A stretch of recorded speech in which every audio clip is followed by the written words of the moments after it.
네, 안녕하세요. 데이터 마이닝 기법 유튜브 과제 3 시작하겠습니다. 먼저 앞부분에 뉴럴 네트워크 기초에 대해서 설명드리고, 그리고 CNN에 대해서 설명드리겠습니다. 먼저 이 뉴럴 네트워크 가장 기본은 이제 퍼셉트론으로부터 시작하는데요. 이제 뭐 인간의 뉴런을 뭐 함께 이제 따라와서 만들었다는 이 퍼셉트론은 뭐 다음과 같은 구조로 좀 이어집니다. 이제 일단 퍼셉트론이라는 주어진 학습 데이터에 입력 정보와 출력 정보의 이제 관계를 좀 잘 찾도록 가중치를 조절을 하는 건데요. 여기서 이제 입력 노드는 오른쪽 그림 보시는 것처럼 x0, x1, x2 같은 이제 개별 설명 변수를 뜻하고요. 그리고 이제 저기는 w0, w1, w2 저게 이제 가중치 값입니다. 그래서 이거를 다 선형으로 곱해줘서 행렬 곱처럼 곱해줘서 나온 값을 이제 활성함수에 넣어서 그 다음에 출력을 뽑고 출력과 실제 그러니까 실제 값과 비교를 해서 손실함수 구하고 그래서 그런 식으로 학습을 하는 건데요. 이제 활성함수로는 시그모이드, 웰루, 혹은 하이퍼볼릭 탄젠트 같은 함수들을 주로 사용합니다. 그리고 출력 같은 경우는 이제 분류 문제냐 회귀 문제에 따라 다른데요. 분류 문제의 경우에는 이제 딱 하나의 그 어떤 클래스인지를 판단하는 문제인 거고 회귀 같은 경우는 어떤 값으로 가는지를 판단하는 문제라서 그 출력하는 방법을 조금 다르게 하는 것, 다르게 만들어주면은 각각의 문제를 해결할 수 있습니다. 그리고 이제 손실함수는 이제 주로 회귀 같은 경우는 스퀘어드 로스를 사용하고요. 분류 같은 경우는 크로스 엔트로피 로스를 사용합니다. 그래서 이런 식으로 되어 있고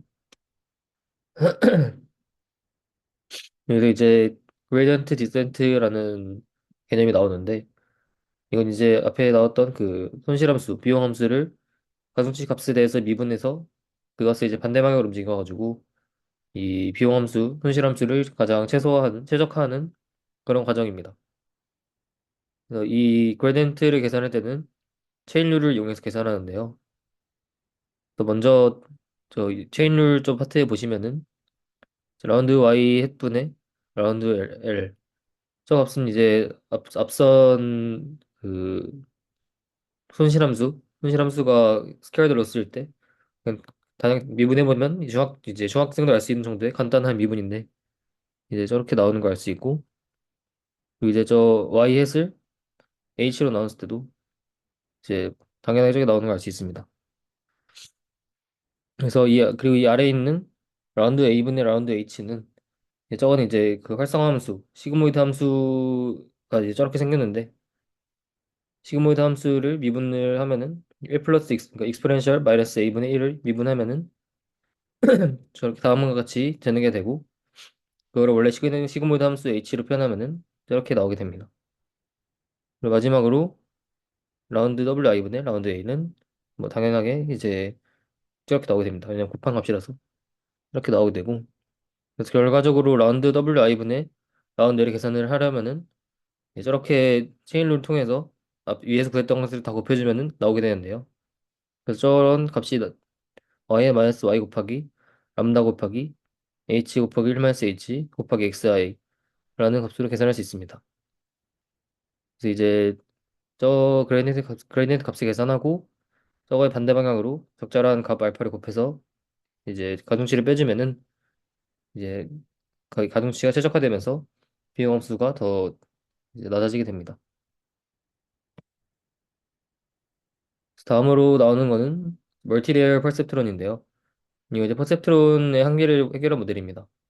방금 하셨던 퍼셉트론 같은 경우는 하나의 그냥 층으로 이루어져 있기 때문에 이제 예를 들어서 저 밑에 있는 파란색 원과 붉은색 사각형을 분리하는 문제를 풀려고 할 때 하나의 선만 그어가지고 저걸 나누는 거는 사실 불가능합니다. 그래서 이걸 해결하기 위해서 여러 가지 퍼셉트론 여러 개를 결합해서 이제 아래의 그림처럼 두 개의 직선을 그어서 해결하는 방식으로 네, 문제를 해결했습니다. 그래서 이런 이제 멀티 레이어 퍼셉트론을 좀 다른 머신러닝 모델과 비교해 보면은 뭐 회귀 분석이나 의사결정 나무 같은 거와 이제 비교했을 때 선행 개수가 회귀 분석은 하나만 그릴 수 있는 그런 거고 의사결정 나무는 뭐 많이 그릴 수 있지만은 이제 축에 수직한 그런 형태가 보이는 거고요. 이제 이런 뉴럴 네트워크 같은 경우는 뭐 저희가 맘대로 어떻게 얼마나 이제 노드와 혹은 이제 가중치를 많이 넣는지 어떻게 구조를 짜는지 따라서 정말 자유롭게 그릴 수 있는 그런 형태입니다. 이 멀티레이어 퍼셉트론이 작동하고 학습되는 방법은 사실 퍼셉트론이랑 크게 다른 건 없습니다. 이제 그냥 다만 이제 여러 개의 층이 있다라는 것이 다른 거고, 그래서 이 역전파 알고리즘도 사실 그냥 똑같이 계산이 돼가지고 똑같은 방식 계산을 하면은 나오게 되고, 네. 그래서 그걸 또 같이 빼주면은 계산할 수 있습니다. 이제 더 그러니까 그또 층이 깊어지면 이제 그냥 층이 깊어진 대로 조금씩 더 한 번씩 더 체인을 더 써줘가지고 곱해주면 돼가지고, 그래서 꽤 어려운 건 없는 부분입니다. 네. 그래서 이쪽 이서 퍼셉트론 뉴럴 네트워크 쪽에서 이제 좀 학습할 때 좀 유용한 기법들 이런 것들이 있는데요. 먼저 이제 가중치 초기화를 어떻게 하는지에 따라서 학습이 달라집니다. 이게 그래서 함수라고 생각해 봤을 때 저희가 이제 어디서 시작했는지에 따라서 이 저희가 구하는 값이 극소점을 갈 수도 있고 아니면 그냥 로컬 미니멈으로 갈 수도 있기 때문에 가중치 초기화를 어떻게 하는지가 되게 중요하고 또 초기화를 너무 이상하게 해버리면은 학습 속도가 되게 느려질 수 있어가지고 이렇게 이제 가중치 초기화하는 방법도 잘 다양하게 연구가 되고 있고 그리고 제가 이제 그레디언트 디센트를 쓸 때 아까 이제 얼마를 곱해서 빼주는지가 되게 중요한데 그 러닝 레이트를 잘 설정하는 것도 중요합니다. 그리고 여기 보시면은 이제 배치 그레디언트 디센트 그리고 스토캐스틱 그레디언트 디센트 그리고 미니 배치 그레디언트 디센트 이렇게 세 가지 종류가 있는데요. 이거 한마디로 얘기하면 이제 배치는 그냥 이제 전체 데이터셋을 전부 다 이제 계산을 한 다음에 이제 그걸 이제 한 번에 계산해서 가중치를 이제 그레디언트 디센트로 계산을 해주는 거고요. 스토캐스틱 그레디언트 디센트는 이제 데이터가 엄청 많아도 이제 그중에서 한 개를 랜덤하게 뽑아가지고 하나에 대해서 로스를 계산하고 그리고 이제 그 하나에 대해서 로스 계산하고 또 업데이트하고 그걸 반복하는 과정이라서 네 그런 식으로 진행하는 거고 미니매치는 그 사이입니다. 랜덤하게 배치 사이즈를 정해서 그만큼의 개수를 뽑고 그만큼 업데이트 할 때마다 그레이던트를 계산해서 가중치를 업데이트 해주는 방식입니다. 그리고 이제 저 오른쪽에 보시면은 저런 식으로 이제 뭐 여러 가지 방법으로 이제 저기 그 러닝 레이트랑 이제 어떻게 학습시키는지를 이제 관련된 기법인데요. 이제 그냥 단순하게 빼주는 거 말고도 이제 얼마나 전에 움직였던 방향과 전에 움직였던 모멘텀 이런 것들을 통해서 좀 더 빠르게 학습을 효율적으로 할 수 있는 방법들이라고 보시면 됩니다. 그래서 자세한 거는 뭐 하나씩 나중에 필요하면 찾아보면 될 것 같고 그리고 이제 regularizations이라고 이제 이거는 좀 더 머신러닝 모델이 오버핏을 오버피팅이 되는 게 좀 방지하기 위해서 하는 것들인데요. 이제 regularization 텀을 더해주거나 아니면은 이제 배치 노멀리제이션 혹은 레이어 노멀리제이션을 통해서 이제 좀 더 머신러닝 모델이 네, 다양한 상황에서 잘 작동할 수 있도록 해주는 그런 방법론입니다. 그래서 이제 또 DNN은 이제 딥 뉴럴 네트워크인데 이거 이제 앞에 있었던 좀 뭐 귀여운 이제 1, 2층짜리 네트워크가 아니라 진짜 훨씬 깊게 들어가는 뉴럴 네트워크들입니다. 100층 넘게 이렇게 들어가는 것도 많은데요. 이런 것들이 이제 기존 머신러닝 방법론보다 훨씬 더 우수한 성능을 많이 보였는데 이제 좀 여러 가지 문제가 있었습니다. 첫 번째가 이제 학습이 잘 안 되는 문제가 있었는데요. 아무래도 층이 깊다 보니까 그레디언트 값이 계속 이제 체인룰이 곱해지는 형태잖아요. 그 중에서 이제 하나라도 0이 나오면은 그 중간에서 그레디언트가 0이 돼버리면서 학습이 진행이 안 되는 그런 문제들이 있었는데 그런 걸 이제 렐루 함수 활성화 함수로 조금 이제 해결을 해주는 그런 방법이 있었고요. 그리고 두 번째로 이제 과적화 문제. 과적합이라는 게 결국 오버피팅 문제인데 이렇게 너무 웨이트가 많아지니까 그러니까 층이 깊어질수록 웨이트가 많아지기 때문에 이제 학습 데이터에 너무 오버핏 되는 문제가 생길 수 있는데 그걸 이제 드랍아웃이라는 방법으로 해결합니다. 드랍아웃이라는 거는 이제 학습할 때마다 이제 랜덤으로 좀 특정 가중치들을 좀 비활성화 시켜가지고 어떻게 보면 이게 좀 더 노멀리제이션을 레귤라이제이션 하는 방법인데 좀 하나의 네트워크지만 랜덤하게 몇 개의 가중치를 지우면서 좀 여러 개의 네트워크를 좀 망상을 학습하는 그런 효과를 만든다고 합니다. 다음으로는 이제 CNN에 대해 설명드리겠습니다. CNN은 이제 컨버전 연산을 통해서 이미지로부터 필요한 피처를 스스로 학습할 수 있는 구조를 가진 네트워크를 CNN이라고 하는데요.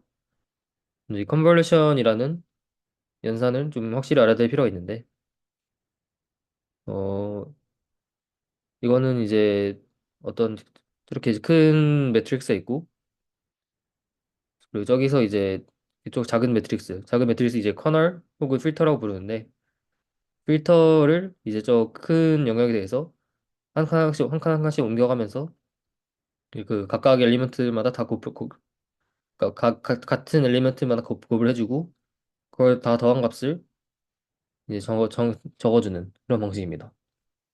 저 오른쪽을 보시면 알 수 있는데 오른쪽 예시 보면은 이제 4 곱하기 4짜리 저 명령에다가 3 곱하기 3짜리 필터를 곱해가지고 이제 저 오른쪽에 있는 방식으로 곱셈을 해주면은 각각 같은 자리 1 곱하기 2 더하기 2 곱하기 0 더하기 3 곱하기 1 이런 식으로 쭉 같은 걸 더해주면은 이제 15라는 값이 나옵니다. 수많은 값들을 이제 하나하나씩 옮겨가면서 계산해 주는 게 컨볼루션이라는 연산이고요. 이렇게 하면 이제 오른쪽에 아웃풋으로 아웃풋 행렬이 나오게 됩니다.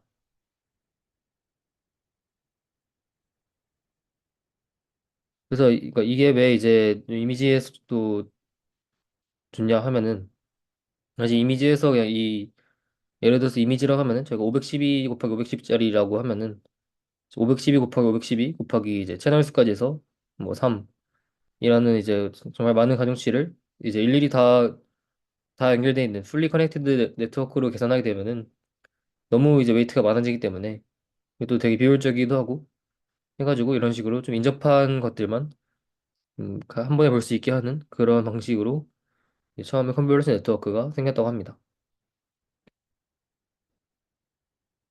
여기서 또 알아야 될 개념은 스트라이드와 패딩이라는 게 있는데요.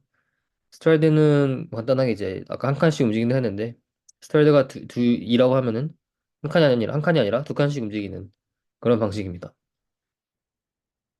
그리고 이제 패딩은 이제 이 컨볼루션을 했을 때 보통 이제 아까 같은 경우 이런 경우를 보면은 크기가 작아지게 되는데 그 아웃풋으로 나오는 이제 매트릭스가 크기가 더 원래보다 작아지게 되는데 크기를 유지하기 위해서 원래 매트릭스에다가 이제 그 바깥쪽에 0으로 이제 테두리에 패딩을 줘가지고 곱해주 컨볼루션을 계산하게 되면은 크기가 똑같이 유지되는 것을 볼 수 있습니다. 그래서 이 스트라이드와 패딩 그리고 이 필터의 사이즈 그리고 이제 원래 매트릭의 H와 W 값을 통해서 아웃풋 사이즈를 계산할 수 있습니다. 그리고 다음으로 이제 CNN 네트워크에서 항상 있는 이제 저 컨볼루션 연산 뒤에 나오는 그런 것들이 있는데요. 이제 액티베이션, 풀링, 플래튼 이런 네트워크도 있습니다. 액티베이션은 이제 아까 컨볼루션을 통해서 나온 매트릭에다가 이제 웰로 같은 액티베이션 함수를 곱해줘서 이런 비선형 변환을 해주는 그런 층이고요. 레이어고요. 풀링은 이제 컨볼루션처럼 이렇게 어떤 가중치 값을 학습시키는 그런 방식으로 그러니까 그 필터를 곱해주면서 필터가 결국 가중치인데 필터를 곱해주면서 계산하는 방식도 있지만은 그냥 이제 좀 더 직관적으로 학습을 하지 않는 방식으로 정보를 줄여주는 방법도 있습니다. 이런 식으로 맥스플링 같은 경우는 네, 이제 그냥 이 네 칸에 있는 정보를 그냥 이 중에서 가장 큰 거를 한 칸에 넣어주는 이런 식으로 이제 정보를 축약해주는 그런 방식이고요. 에버리지 플링은 이 네 칸에 있는 거를 평균해서 구해주는 그런 방식입니다. 이런 식으로 마지막에 나온 이 매트릭스를 또 이제 1차원 벡터를 완전히 변환해가지고 이런 형태로 계산하게 되면은 저희가 할 수 있는 이제 뭐 클래시피케이션이나 리그레션 같은 태스크를 할 수 있는 형태로 바꿔주는 그런 과정입니다. 그래서 이런 CNN 네트워크가 되게 많이 나왔는데요. 첫 번째로는 알렉스넷이라는 게 있습니다. 이제 알렉스넷 같은 경우는 정말 이제 깊은 이제 층을 가지고 있고, 네, 뭐 이런 식으로 생겼습니다. 그 다음으로 나온 게 이제 VGG 넷인데, 이제 알렉스넷에 비해서 좀 단순하지만은 좀 더 깊은 구조를 가지고 있습니다. 그래서 이거는 네, 앞에 있는 것이랑 뭐 크게 다르진 않지만 좀 더 깊은 그런 구조를 가지고 있고, 그다음에 이제 구글 넷이라는 이제 이것도 마찬가지로 CNN 네트워크의 종류인데, 여기서 핵심은 인셉션 모듈을 합니다. 인셉션 모듈은 이제 왜 한 이미지에 한 종류 필터만 적용해야 되는가? 이런 질문에 시작한 모듈이라 합니다. 그래서 이제 뭐 1 곱하기 1, 3 곱하기 3, 뭐 풀링 이런 거 다 해가지고 마지막에 또 한 번에 다 합쳐주는 그런 방식을 사용했다고 합니다. 그리고 여기서 또 다음 나오는 개념은 CNN 클래스 액티베이션 맵이라는 개념이 있는데요. 이거 이제 저희 CNN을 통해서 마지막에 계산했을 때 뭔가 대체 어떤 부분을 보고 판단한 건지 이런 거를 알기가 어렵기 때문에 그런 걸 좀 알기 위해서 좀 마지막 네트워크 구조를 바꿔가지고 좀 시각화하는 그런 방식인데요.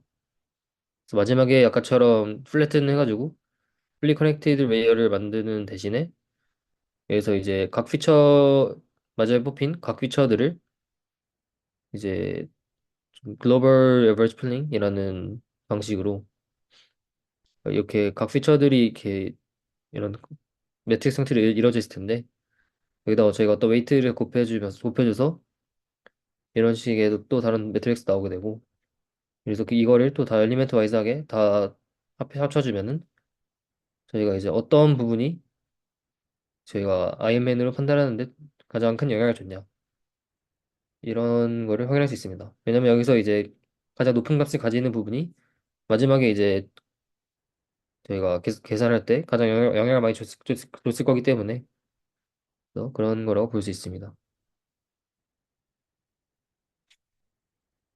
그리고 마지막으로는 이제 시퀀셜 데이터를 이제 처리하기 위해서 CNN을 사용하는 방식도 있는데요.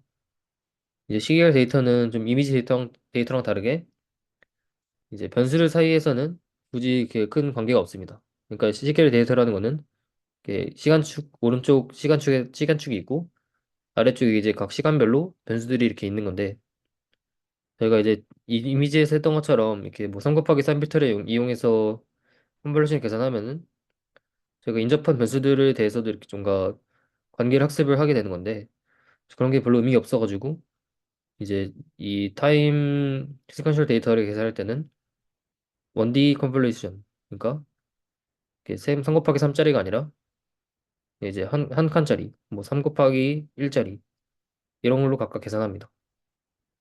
그래서 그런 거를 계산하게 되면은 이제 네, 이런 피처들이 나오게 되고 그래서 그런 것들을 또 합쳐가지고 여기서 이제 또 다시 컨버레이션 해가지고 마지막에 또 하나의 네, 플래튼 과정을 통해서 그런 식으로 계산해서 마지막에 또 클래시피케이션이나 리그레션을 하는 그런 방식으로 이제 사용을 한다고 하기도 합니다. 네, 여기까지가 이제 CNN 내용이었습니다.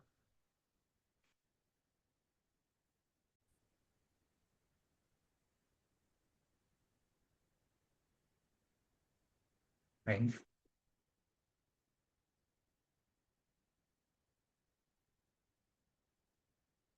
네, 그럼 이어서 리커런트 뉴럴 네트워크에 대해 설명해 보겠습니다.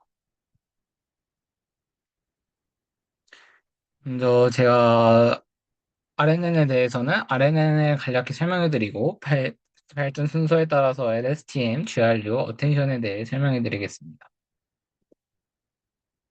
먼저 RNN이 나오게 된 배경에는 그 세상에는 순서 있는 데이터가 다양하게 존재한다는 그런 배경 때문에 나오게 되었습니다.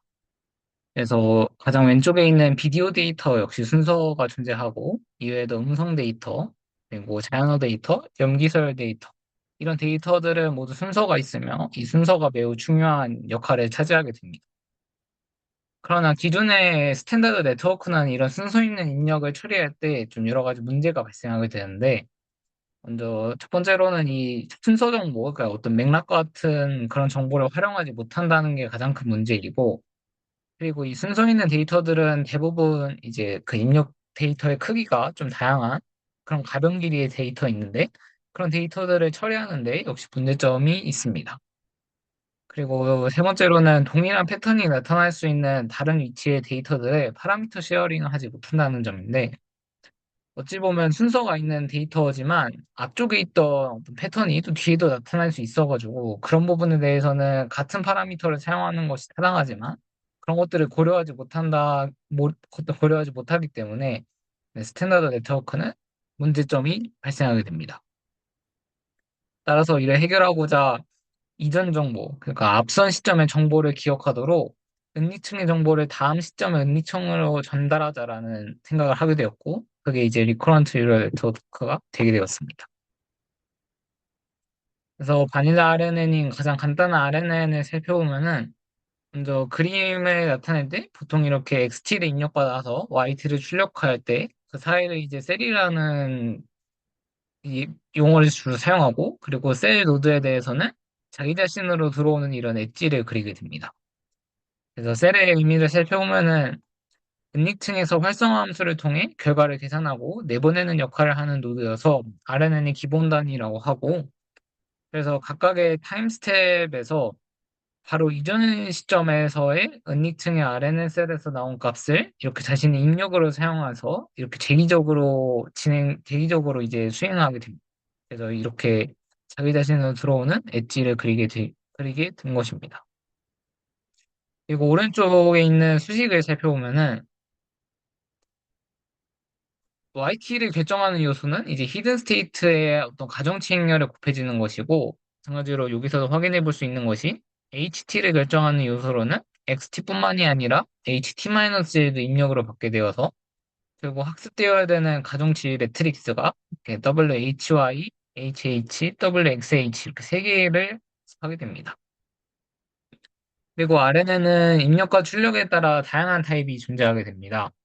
입력으로 한 개를 받을 수도 있고 여러 개를 받을 수도 있으며 또 출력으로도 한 개를 할 수 있고 여러 개를 할 수 있기 때문에 이렇게 다양한 조합이 존재하게 되는데, 먼저 원투원은 좀 간단하다 보니 이제 원투 매니의 예시를 들어보면은 대표적인 예시로는 뮤직 제너레이션이 있는데, 뭐 첫 번째 음을 입력받아서 이제 나머지 곡을 완성하는 그런 작업을 수행하는 것이다 보니 그 원투 매니이기도 하고, 그리고 이제 매니 투 원의 예시로는 어떤 리뷰 자연어 데이터가 있을 때 그 리뷰가 긍정적인가 부정적인가 이런 거를 판단하는 그런 센티먼트 클래시피케이션 같은 태스크가 매니 투 원에 해당하겠습니다. 그다음에 매니 투 매니 같은 경우는 입력받는 즉시 이제 바로 출력을 하는 이런 방식도 있고, 또는 입력을 다 받고 나서 출력을 형성하는 방식으로 나눠서, 또 오른쪽과 같이 이제 동시에 진행하는 임무는 이제 스피치 리커그니션, 음성 인식 그런 태스크가 있고, 입력을 다 받고 나서 출력하는 예시로는 머신 트랜슬레이션, 번역하는 그런 태스크가 있게 됩니다. 그러나 이 바닐라 RNN에는 여러 가지 한계가 존재하게 됩니다. 대표적인 한계가 이제 장기 의존성 문제인데, 이 장기 의존성 문제가 무엇이냐면 긴 시퀀스 데이터를 처리할 때 초기에 나타난 중요한 정보가 뒤쪽 시점까지 제대로 전달되지 않는 현상을 의미합니다. 아까 앞에서 설명해 주신 대로 이제 CNN 같은 경우는 정보 전달이 이제 그레디언트 디센트 방식을 사용하여 전달하기 때문에 정보가 전달된다는 거는 어떤 그레디언트 플로우가 존재하는 것을 의미합니다. 그러나 이제 LSTM에서 이 긴 시퀀스 데이터를 처리하게 되면은 그레디언트가 매우 작아지게 되는 이런 그레디언트 베니싱 문제가 발생하게 되는데, 그게 왜 일어나는지를 좀 수식적으로 살펴보기 위해 일반적인 RNN, 히든 스테이트의 활성화 함수가 탄젠트 H 이런 일반적인 RNN을 살펴보면은, 그때 이제 그레디언트들을 이렇게 계산하다 보면은 많은 그레디언트들이 또 곱해지고 이렇게 더해지는 것을 확인할 수 있습니다. 그래서 먼저 기본적으로는 그레디언트가 이렇게 여러 개의 그레디언트가 곱해지는 상황이다 보니까 많은 단계가 반복될수록 이제 1보다 작은 값들이 계속 곱해지다 보면은 이 기울기가 작아질 수 있는 그런 그레디언트 베니싱 문제가 발생할 수도 있고, 또 한편으로는 이거는 탄젠트 하이퍼볼레 탄젠트여서 그럴 수도 있지만, 이제 히든 스테이트를 미분하는 과정에서 하이퍼볼레 탄젠트가 이런 식으로 나오게 되고, 이게 이제 역수로 들어가게 되면서 이 값이 특정 상황에 대해서는 매우 큰 값으로 이제 곱해지게 되는 상황이 생길 수도 있습니다. 이런 경우에는 또 그레디언트 익스플로딩 문제도 생길 수도 있어서 기존 RNN으로는 긴 시퀀스 데이터를 처리할 때 좀 위험한 부분이 많게 됩니다.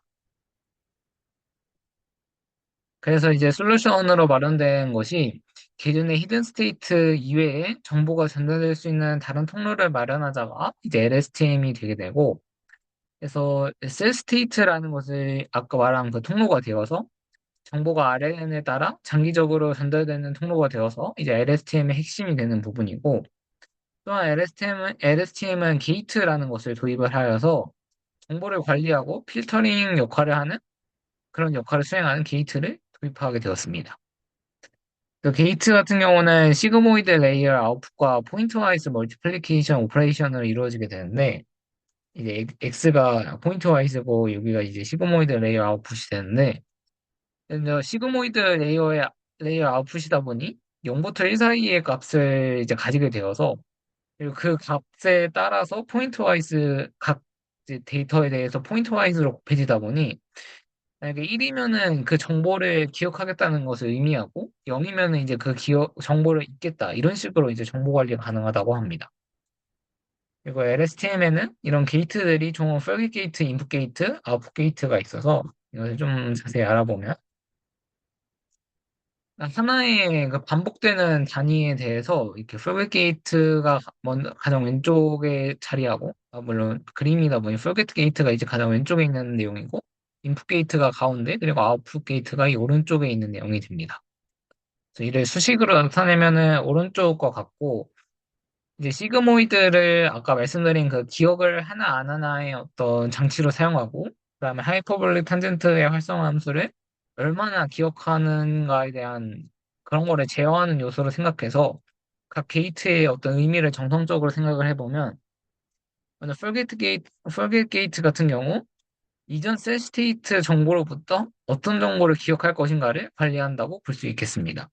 왜냐면 이제 시그모이드로 곱해진 정보가 이제 셀 스테이트와 포인터에 수급을 하기 때문에, 그래서 이런 해석을 할 수 있고, 인풋 게이트 같은 경우에는 입력 정보로부터 어떤 정보를 기억할 것인가가 이제 이 시그모이드에 해당하는 부분, 그다음에 하이퍼블릭 탄젠트가 얼마나 기억할 것인가에 관한 내용으로 이런 것들을 관리하는 게이트가 인풋 게이트가 되겠습니다.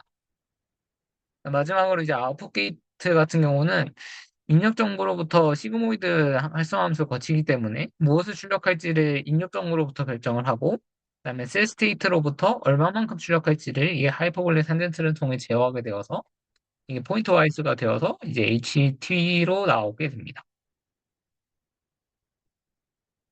그래서 다음은 LSTM의 스텝을 좀 알아보게 되면은, 처음으로 HT-1을 입력받고 XT를 입력받아서 이 프로빗 게이트를 통해 아웃풋인 FT가 만들어지게 되고, 이때 이제 WF라는 가중치 매트릭스를 학습해야 합니다.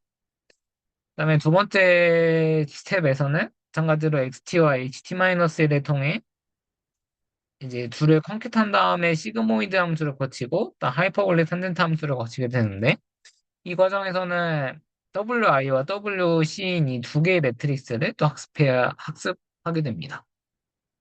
그다음에 스텝 3에서는 이 CT와 CT인 셀 스테이트를 업데이트하게 되는데, 이전에 셀 스테이트 값인 CT-1과 새로 만들어진 CT7을 이제 잘 결합하게 되어서 만들게 되고, 그다음에 스텝 4에 대해서는 마지막으로 HT를 결정하는 과정인데, 아까 말씀드린 이제 HT-1과 XT를 다시 콘캣해서 시그모이드를 거치게 되고, 이제 하이퍼블랙 탄젠트가 CT와 이제 결합을 하게 되어서 최종적인 HT가 결정되게 됩니다.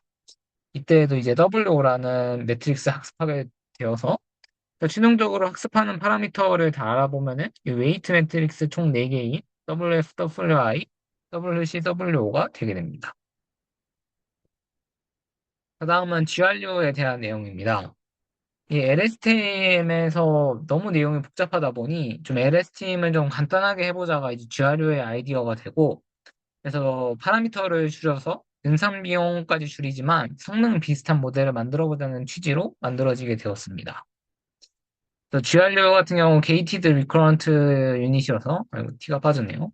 그래서 별도의 셀 스테이트가 존재하지 않다는 것이 LSTM과 차이가 되고, 또 게이트 같은 경우도 아까는 3개였지만 여기서는 업데이트 게이트와 리셋 게이트만 사용을 하여서 업데이트 게이트를 먼저 살펴보면 LSTM의 forward 게이트와 input 게이트가 합쳐진 느낌으로 이전 정보의 유지와 새로운 정보의 업데이트 비율을 결정한다고 합니다.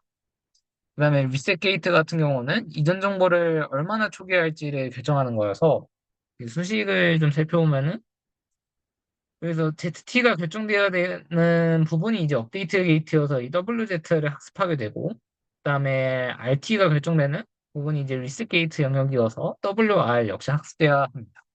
그다음에 HT tilda를 만드는 과정에서 이 W도 학습돼야 되어서, 아까는 이제 LSTM은 러너블 파라미터가 웨이트 매트릭스가 총 4개였지만 여기 GR에서는 총 3개가. 다음은 어텐션에 관한 내용입니다. 그리고 LSTM과 GRU는 기존의 RN에서 발생했던 그런 장기 의존성 문제를 해결하긴 했지만, 이를 근본적으로 해결한 것은 아니고, 또 어찌 보면 완화했다는 측면이 더 정확합니다. 그래서 결국 길이가 매우 길어지게 되면은 이 그레디언트 베니싱 문제를 해결할 수가 없게 되는데, 또 뿐만 아니라 뒤에서 나올 그 시퀀스 투 시퀀스 모델의 경우, 이제 인코더가 마지막 히든 스테이트에 모든 정보를 축약해서 컨텍스트 벡터를 형성한 다음 그것을 통해 이제 디코더가 출력 시퀀스를 형성하게 되는데, 입력의 길이가 뭐 짧냐 기냐에 관계없이 항상 그 일정한 길이의 컨텍스트 벡터에 모든 정보를 축약하다 보니 초기 입력 정보, 그러니까 멀리 떨어져 있는 정보는 그 컨텍스트 벡터에 반영되기 어렵다는 그런 문제점도 존재했습니다. 그래서 이런 장기 의존성 문제를 근본적으로 해결하는 알고리즘이 이제 어텐션 알고리즘이 되어서, 그 접근법은 출력 시퀀스를 형성할 때 입력 시퀀스의 모든 히든 스테이트를 활용하자는 접근법이 됩니다. 그래서 간단하게 말로 설명을 해보면, 매 출력 시퀀스를 생성할 때마다 이전 히든 스테이트들과 어텐션 스코어를 먼저 계산을 하고, 그 어텐션 스코어를 반영한 이제 히든 스테이트를 컨텍스트 벡터로 사용하게 됩니다. 그리고 이 컨텍스트 벡터를 출력 히든 스테이트와 콘캣한 후 비선형 변환이 어떤 또 특정 레이어를 거쳐가지고 최종 출력을 계산하게 됩니다. 그래서 어텐션 스코어를 계산하는 방식은 이렇게 다 프로덕트를 활용하는 게 가장 간단한 방법이고, 이외에도 이제 학습 가능한 방법인 가중 측면을 넣는 그런 방법도 있긴 합니다. 그래서 어텐션 스코어를 계산하는 이 다 프로덕트로 계산하는 가장 간단한 방법을 우리가 루몽 어텐션이라고 하고, 이외에 이제 가중치 행렬을 두어서 학습하는 방법이 이제 바다나온 어텐션이라고 합니다. 다음은 이제 룸 어텐션의 메커니즘을 각 스텝별로 나타내 본 것인데, 아까 말씀드린 그 줄글들이 어떻게 되는지를 살펴보면은, 첫 번째로는 최종 출력의 히든 스테이트에 대해서, 출력을 해야 되는 히든 스테이트에 대해서 이전 스테이트와의 어텐션 스코어를 계산하는 과정을 거치게 됩니다. 이너 프로덕트를 하다 보니 이제 롱 어텐션이 되는 거고, 그래서 이 어텐션 스코어들의 이제 소프트맥스를 적용을 해가지고 이 어텐션 디스트리뷰션을 만든 다음에, 그다음에 스텝 2 과정에서 이 컨텍스트 벡터를 각각의 이제 어텐션 디스트리뷰션에 해당하는 값들과 이 HID를 가중합하여가지고 이 컨텍스트 벡터를 생성하게 됩니다. 그 다음 과정으로는 이제 그 어텐션 아웃풋인 이 컨텍스트 벡터와 출력하는 히든 스테이트를 컨캣한 후, 그 다음에 아웃풋 레이어를 거쳐가지고 최종 출력에 맞게 여기서는 이제 확률 분포를 만들게 되는 것이죠. 네, 그래서 다음은 이제 딥 오토 인코더에 대한 내용입니다. 먼저 이제 오토인코더가 무엇인지에 대해 말씀드리고, 그 다음에 오토인코더를 발전한 모델인 컨볼루셔널 오토인코더, 그리고 아래는 오토인코더에 대해 설명해 드리겠습니다. 오토인코더가 등장하게 된 배경에는 세상에는 복잡하고 비선형적인 데이터가 많이 존재한다는 점입니다.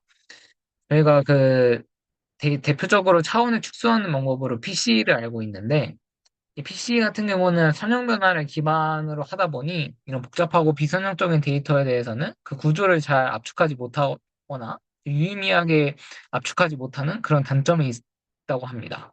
따라서 이런 복잡하고 비선형적인 데이터를 효과적으로 압축하고 표현할 수 있는 방법이 없을까에 대한 고민을 하게 되었고, 또 뿐만 아니라 데이터가 점점 많아지게 되면서 레이블이 없는 데이터만으로도 어떤 태스크를 수행하는 상황이 존재했다고 합니다. 그러나 이제 레이블링은 좀 비용이 많이 들고 비효율적인 면이 있기 때문에 차라리 데이터 자체의 구조적인 특징을 학습할 수 없을까라는 생각을 하게 되어서 이제 언슈퍼바이스드 러닝에서도 오토인코더가 고안되었다고 합니다. 그래서 오토인코더의 그 아이디어는 입력 벡터를 레이턴트 스페이스라는 이런 잠재 공간에 인코딩하면서 압축하는 과정을 거치고 이 레이턴트 스페이스에서의 벡터로 다시 원래 벡터를 만드는 이런 디코딩 과정으로 복원하는 방법이 오토인코더의 내용이 되고 이런 과정을 학습하게 됩니다. 또 오토인코더의 구조를 알아보게 되면은 항상 공통적으로 있는 것이 반드시 입력 변수의 수보다 은닉 노드의 수가 더 적은 이 은닉층이 존재한다는 점입니다.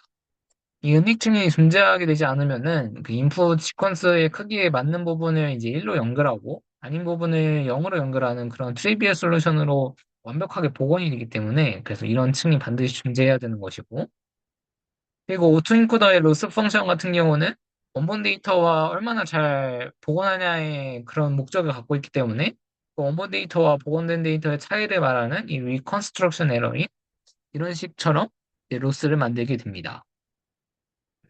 그리고 이제 오토인코더의 그 오토의 의미를 알아볼 것인데 그 오른쪽에 있는 예시가 n리스트 데이터로 이제 0부터 9까지 있는 그 숫자 데이터를 레이턴트 스페이스를 좀 시각화한 모형인데 그중에서 이제 클래스 6, 그러니까 6을 나타내는 이미지 데이터들이 이런 잠재 공간에 위치했다고 합니다.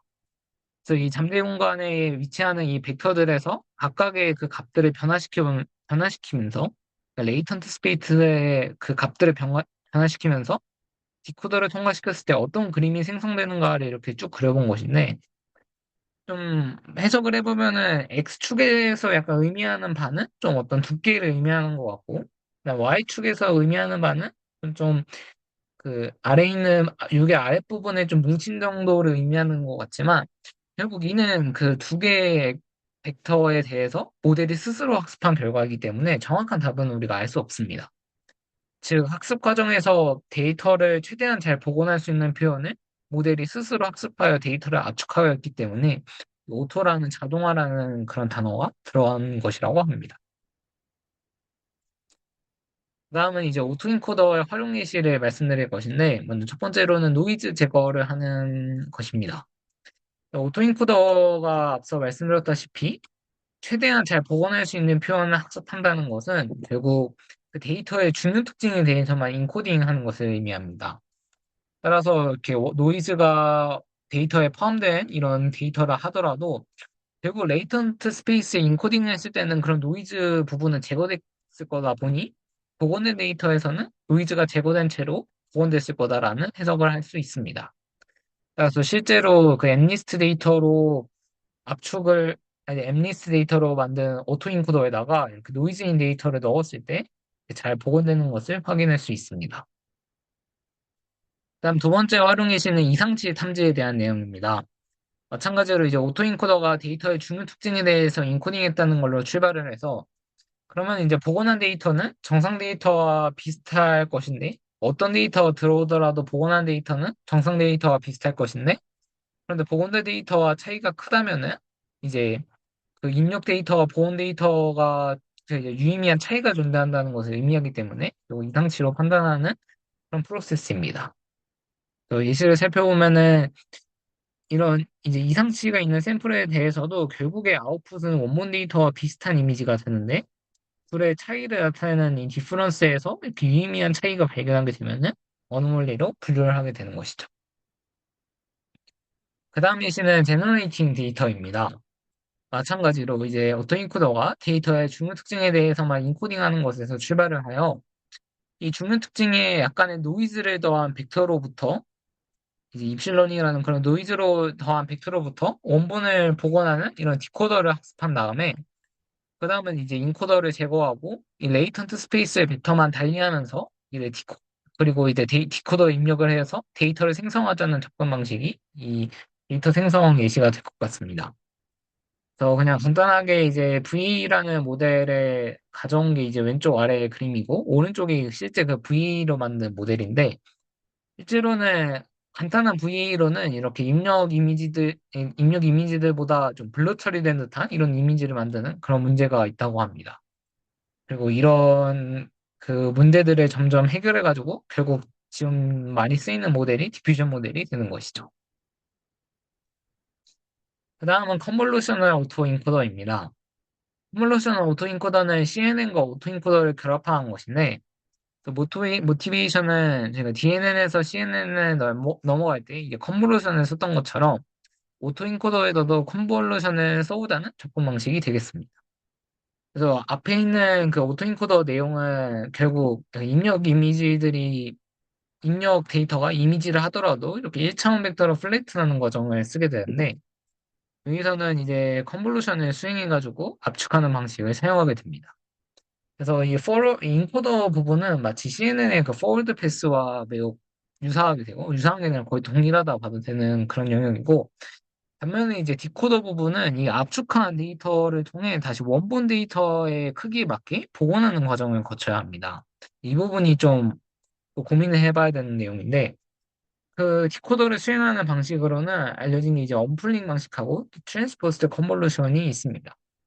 언플링을 먼저 설명하면은 맥스플링을 사용할 경우 해당 위치를 기억해 두었다가 다시 복원하는 내용인데 이렇게 예시에서 네 개의 그 풀링을 진행할 때 오른쪽 위에 있는 데이터가 이렇게 압축이 되었다면은 복원할 때는 그 위치에 맞게 다시 복원해주는 방식이 언플링 방식이 되는 거고 그다음에 트랜스포스드 컨볼루션 같은 경우는 이 합성곱의 연산을 이제 역으로 수행하여서 그 컨볼루션에 사용되는 커널을 학습하는 그런 방식이 됩니다.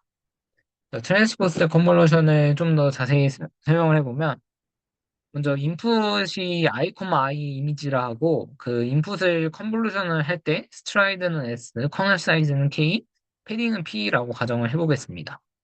그러면 이제 컨볼루션을 수행하기 전에 크기가 이런 s, i-1, -2p 플러스 k가 되어야지 오른쪽 위에 있는 공식을 통해 이제 이 컨볼루션을 수행하고 나서 크기가 이제 i, i가 되게 되는데 복원하는 과정을 살펴보게 되면은 첫 번째로는 Z, P 프라임, S 프라임을 다음과 같이 계산을 하고 스텝 2에서는 인풋의 각 행과 열 사이에 Z만큼의 0을 삽입합니다.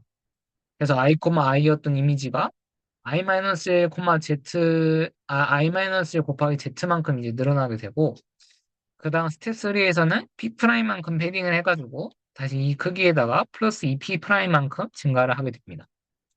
그다음에 스텝 4에서는 S 프라임이 1인 이런 같은 컨볼루션을 해줬던 그 커널 사이즈와 동일한 사이즈로 해주게 되는데 결국 일단 이 식에서 Z랑 P 프라임을 스텝 1에서 계산한 거를 대입하면은 이제 두 번째 식과 같게 되고 여기서 이제 마찬가지로 컨볼루션 수행하고 나서 이 공식을 사용하게 되면은 결국 이 식이 나오게 되어서 컨볼루션의 전 크기와 동일한 사이즈로 업샘플링하는 것을 확인할 수 있습니다.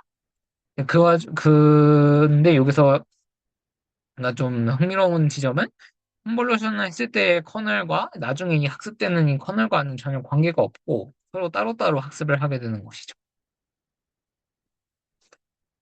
다음은 RNN 오토인코더에 대한 내용입니다. 그냥 마찬가지로 RNN과 오토인코더가 결합한 내용이어서 간단하게 모티베이션을 설명드리면 시퀀셜 데이터에서 데이터를 복원할 때 그런 순서에 대한 그런 디펜던시를 반영할 수 있을까에 대한 내용이어서 그래서 입력을 다 받고 나서 이 HT로 컨텍스트 벡터를 요약한 다음 그거에 대해서 이제 x1 프라임부터 xt 프라임을 만드는 것이 RA가 되겠습니다. 그래서 사용되는 예시로는 이렇게 특정 윈도우의 데이터를 입력받아서 다 입력받고 나서 이렇게 생성을 했을 때 원본 이미지와 이제 생성된 데이터의 차이로부터 이렇게 이상치를 탐지하는 예시입니다. 그래서 그 차이가 크게 되면은 이상치로 이렇게 탐지를 하게 되고 그때 이제 그 차이를 크게 만드는 각각의 요소가 무엇인지, 로스에 대한 기호들을 판단해서 실제 이제 데이터 시점 하나당 변수 하나가 이제 이상치 데이터다. 이렇게 판단을 하게 되는 것이죠. 그리고 이 RNN 오토 인코더는 이제 시퀀스 투 시퀀스 모델에 기초가 되어서 다음 영상에서 주로 다루게 될 모델에서 확인해 보시면 될 것 같습니다. 네, 그럼 이상으로 마치겠습니다. 그 추천은 다음과 같습니다. 감사합니다.